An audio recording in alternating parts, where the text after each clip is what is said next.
long, hot weekend. When I say it's a long, hot weekend, of course, today, Monday's a public holiday. We're recording on Sunday. And I think we won't get any relief from this heat till probably Tuesday, something like that. But it's typically an Australian summer. It hasn't been a bad one. This is the first sort of grouping of days that sort of heat up your house and so forth. But it's beautiful weather.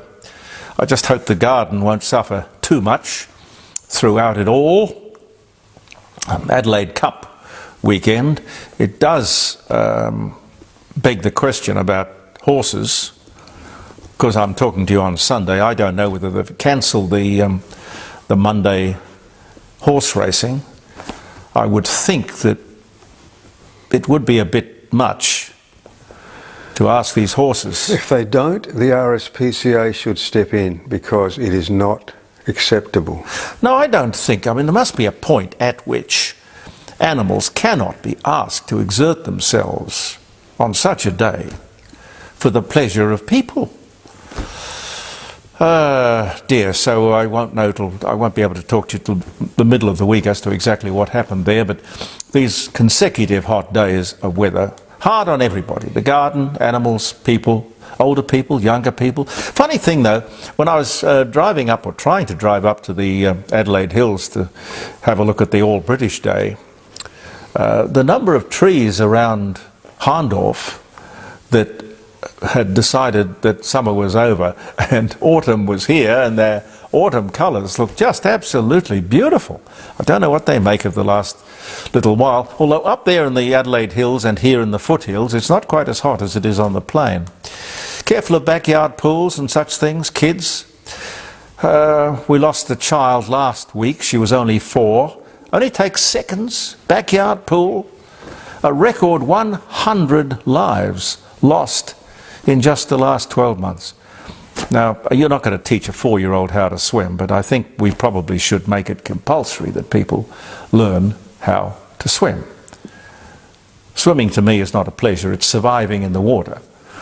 But to others, of course, it's a sport and a pleasure and a pastime. But anyway, there you go. We're all different. The most expensive vehicle to operate in 2024? What do you think it is, Pete? Well, I don't want to give it away. Oh, you know? I do know. I sent you the picture. Yes. All right. Okay, a lot of people say, oh, a Lamborghini or a Maserati. No. We'll show you later. Well, I won't do it now. But the most expensive vehicle to operate in Australia in 2024 might just surprise you. That's later. And of course, the fuel standards debate and the government's not so clever, transparent attempt to push us into electric vehicles. Again, a little bit later on. Here's something that you could help with. Now, all I've got is a picture that I sent to Pete, and it was taken by a couple of university students who witnessed the willful murder of a family of ducklings on the road, Frome Road, because if you're watching this in New York or Tokyo or London or something, it's of no interest to you, but the idea that someone in a white sports car could run down, willfully, in a determined fashion, run down a family of ducks. You know how they, beautiful little things, they walk across the road and there's mother duck there and all the obedient little ducklings walking along behind. This guy ran them down. And we know it's a guy, we know it was a white sports car. I'll get some more meat on those bones for you later, but if you know anything about it, or you've got some dash cam pictures or something, Pete will put this photograph of that scene on Frome Road in, and you might jog a memory or something, I don't know. But I feel the necessity to talk about it. The Oscars today. The Oscars. Much more fun are the Razzies. You know, the raspberries. Now, when you give something a raspberry, well, you know what I mean. It says it all. Today's big winner of the raspberries was, what do you think, Pete? No, no idea. I don't go to the movies a lot, but it was Winnie the Pooh, Blood and Honey movie. How could you possibly make a horror movie out of Winnie the Pooh? You can do anything with Winnie the Pooh now because it's out of copyright and it's freely available for people to do stuff with. But a veritable honeypot for the producers, scooping the pool, winning just about every category. Worst picture, worst director, worst actors, worst animation, worst direction, absolutely everything.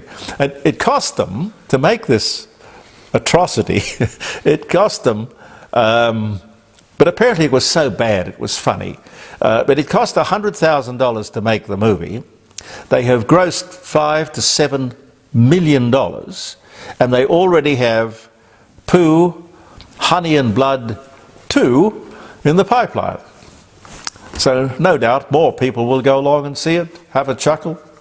Sometimes losing is better in that you get more publicity, or publicity that you wouldn't have otherwise have gotten. I mean, I can't imagine anyway going out looking to be called the worst movie of the year.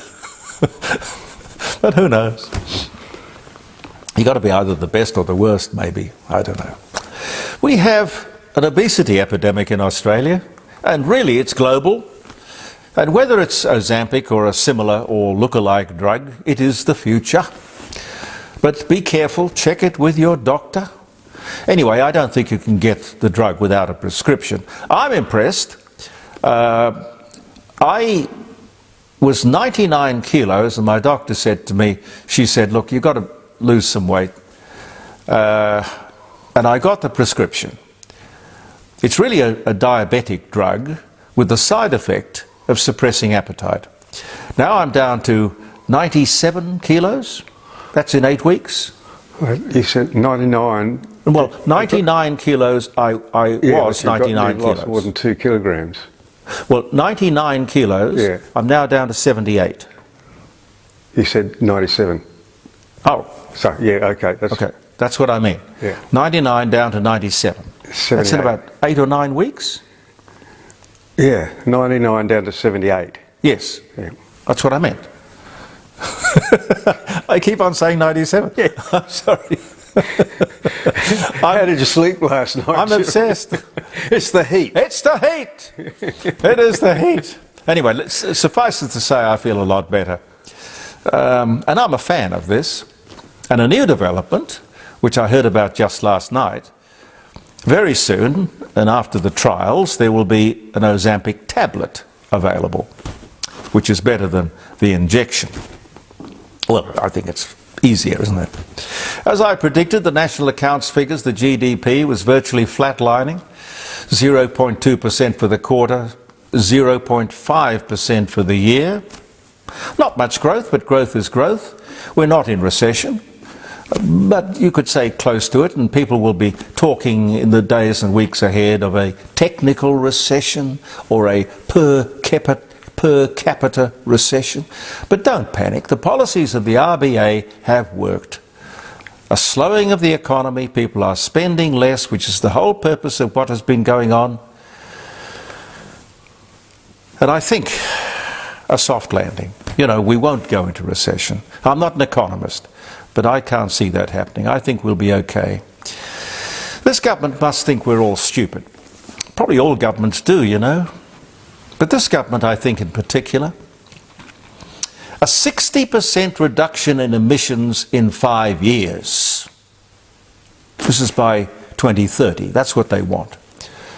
Their focus here is vehicle standards, fuel standards, purity, so forth. Chris Bowen, I think, is a dangerous man. No other country in the world has done this or been asked to do this in such a time frame. And these other countries, of course, I'm referring to, are countries, unlike Australia, who need to. Our population, our vehicle count, from every point of view, we don't qualify for panic stations. Bowen wants to inflict pain for no purpose. What is the problem they are trying to fix? 1.3% of global emissions. Small problem. Huge expense. No logic. The vehicle standards business is a ham-fisted attempt to push us into electric cars.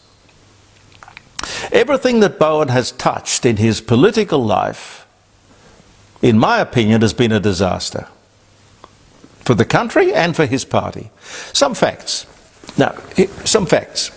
Electric vehicles are not selling. They are more expensive. There is less choice. There are not enough charging stations. They are not cheaper to run. They're more expensive to repair and sometimes impossible to repair. Expensive to insure, sometimes impossible to insure. No resale value. Then there is the battery. Oh, yes, there is the battery. In case you haven't caught up with it, they blow up and catch fire. I'm sure you've noticed. They say the cost of the battery replacement every 7 years will come down. Down from where it is today? God, you'd hope so. Depending on the model, today it's somewhere between $30,000 and $60,000.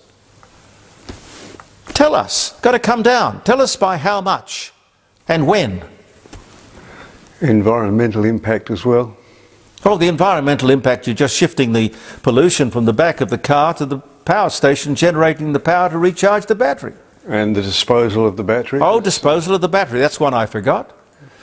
Just remember, Labor promised that their policies would make electricity, household electricity, cheaper.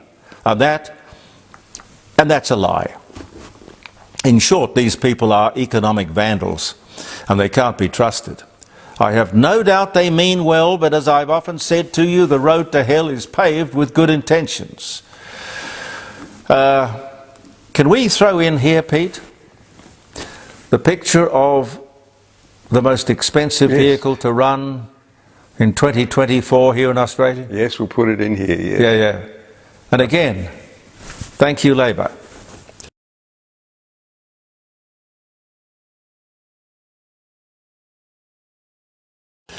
I think the blind adherence to ideology here is typical. Don't ask me why. I don't understand. This is what you must do, just do it. Don't question us. You see, we don't have the freedom of thought in a dogma, whether that dogma is religious or political. You're not allowed to think about what you're being told. Labor and the left are totally and historically against nuclear.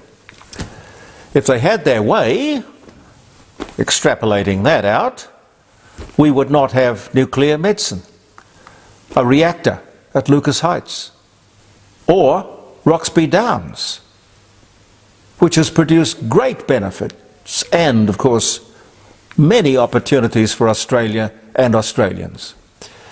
If it hadn't been for one Labor guy, his name was Normie Foster, who during the vote, which would decide the future of one of the biggest uranium mines in the world here in South Australia, crossed the floor and voted with the Libs, enabling the mine to go ahead, Roxby Downs. Think of the employment and the wealth that this one man brought to South Australia and that Labor was implacably against. And because Mr. Foster crossed the floor and voted against Labor, the party expelled him and hounded him till the day he died. You can look all of this up. You see, there is no logic, just blind adherence to ideology. In my opinion, people with closed minds are dangerous, and you really wouldn't want to elect them to run anything. I haven't got all the facts now, but I'm working on them. You know those phone calls that we get? Pete, I'm sure you get them. Health insurance companies and electricity companies. And the question is, it's a fairly benign question, usually in a Chinese or Filipino accent. Are you paying too much for your electricity?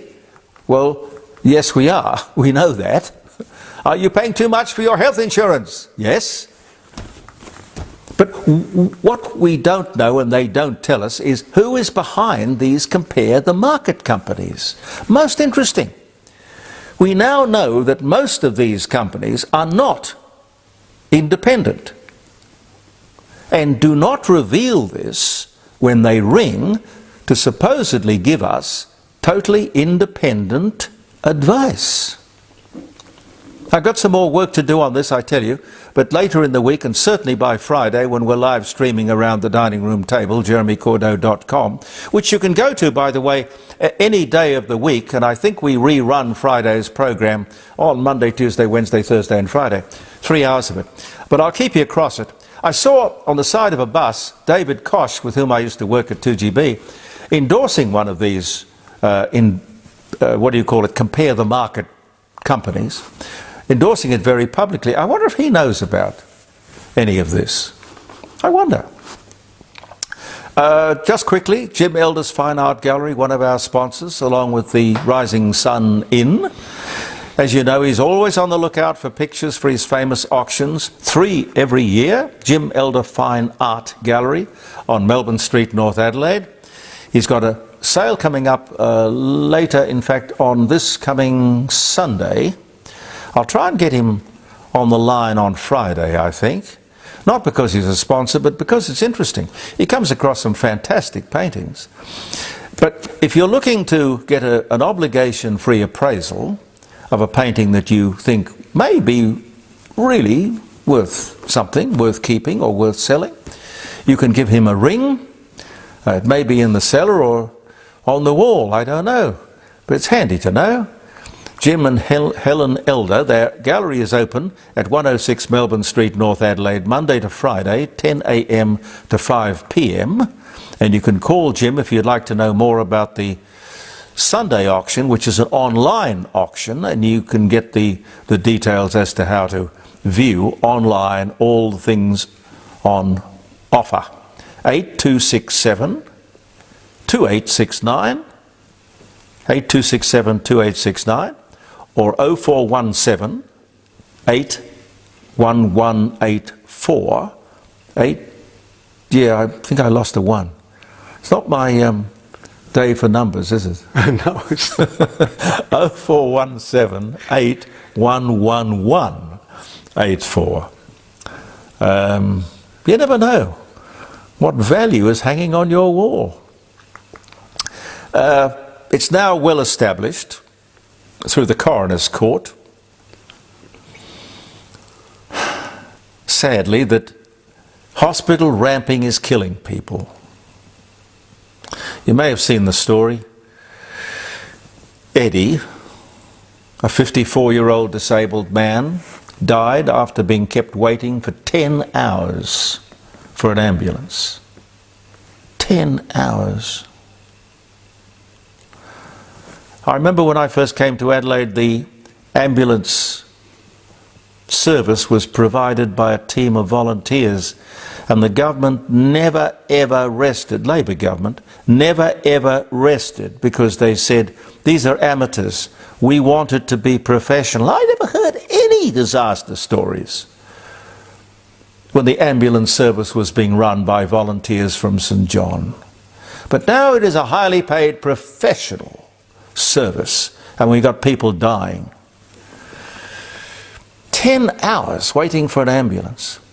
The minister says, we're working on getting another 150 beds. Is that the problem? No apology for the lies told leading up to the last state election. Now, we're not in a pandemic, and this is the most expensive hospital in the world. It should be able to cope with the ordinary day-to-day needs of the community, and so should the ambulance service. Do you trust these people? I'm talking about the government, not that they're going to design the new Women's and Children's Hospital, but they're going to authorise it and approve it. And of course the new Women's and Children's Hospital is going to be at an even greater price. I don't know. Pete, are you going to play us a song? I'll find something, yes. All right, do that.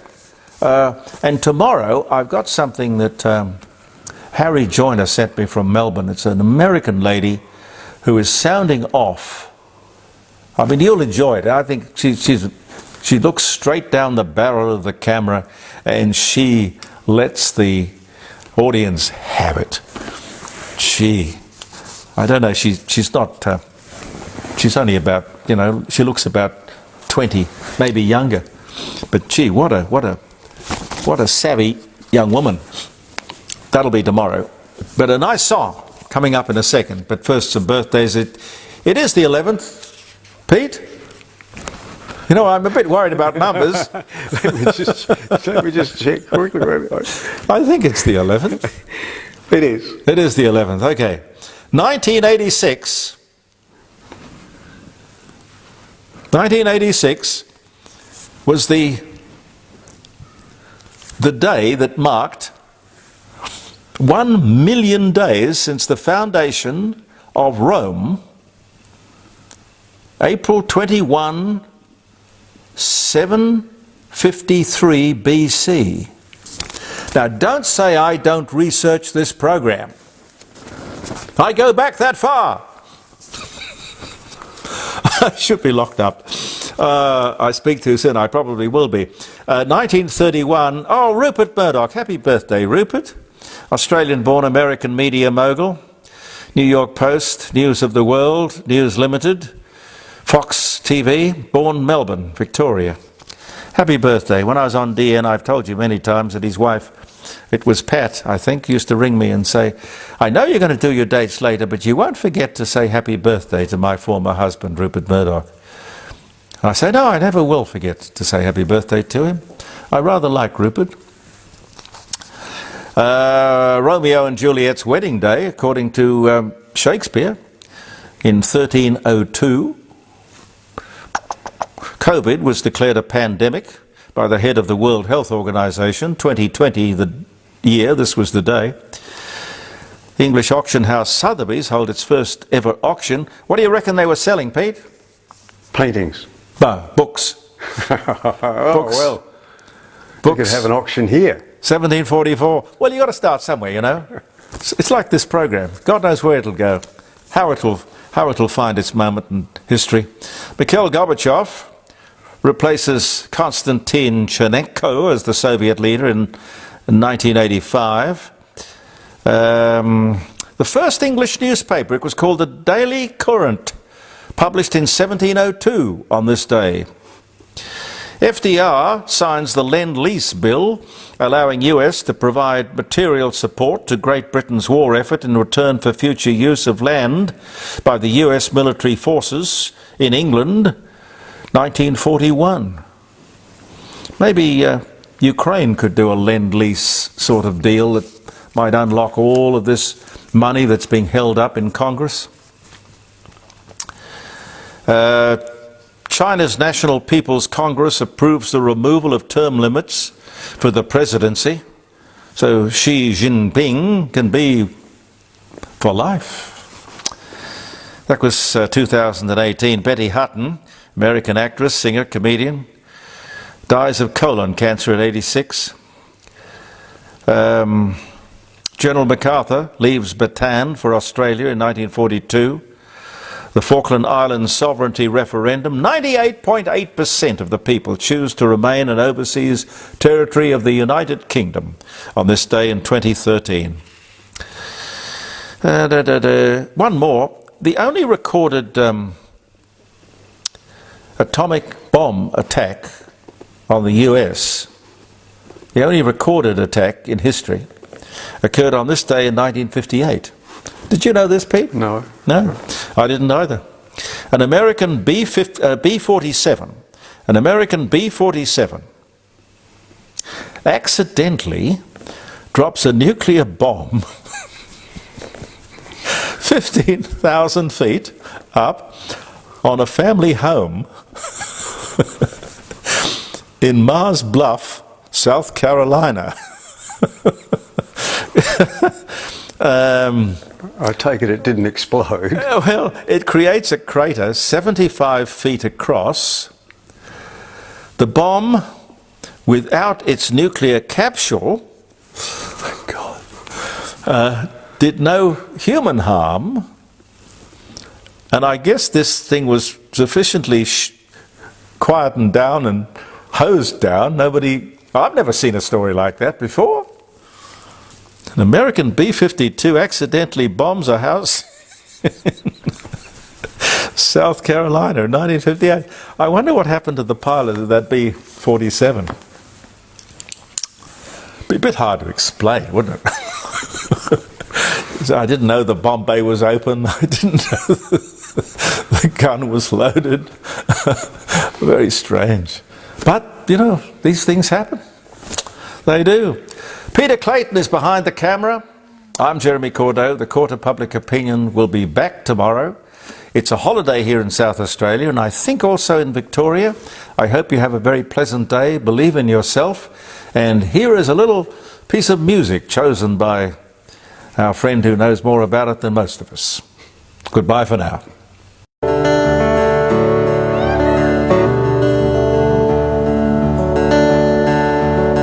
There's a valley of sorrow in my soul, where every night I hear the thunder roll, like the sound of a distant gun,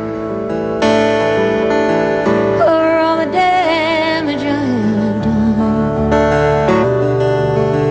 and the shadows filling up this land are the ones I built with my own hand. There is no comfort from the cold of this valley of sorrow in my soul. There's a river of darkness in my blood, and through every vein I feel the flood. There is no bridge for me to cross, no way to bring back what is lost. Into the night it soon will sweep, down where all my riches I keep, but it won't wash away the years of one single hurt and bitter tear. And the rock of ages I've known is a weariness down in the bone. I used to ride it like a rolling stone, now I just carry it alone.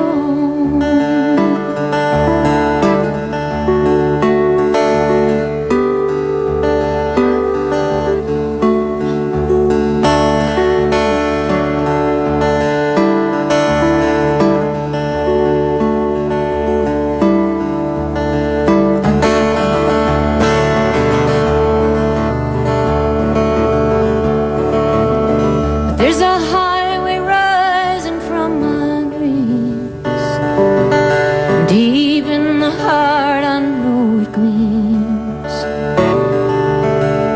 for I've seen it stretching wide